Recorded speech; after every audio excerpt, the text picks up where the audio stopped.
आज तो पाकिस्तान तहरीक इंसाफ के झंडे ही झंडे हैं हर तरफ, और इन झंडों के दरमियान में आपको नजर आ रहे होंगे शेर अफजल मरवत।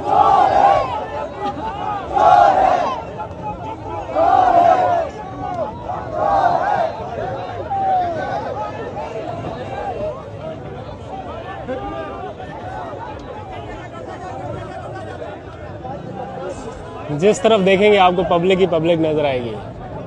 इस्लामाबाद की सड़कों पे दफा 144 के बावजूद इतनी बड़ी तादाद में लोग यहां पर पहुंच गए।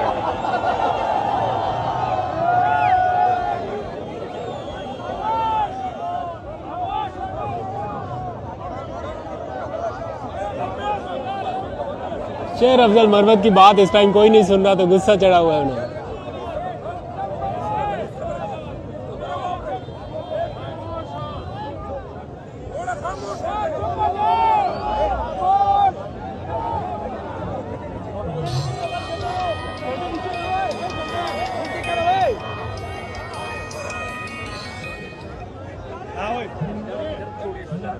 क्या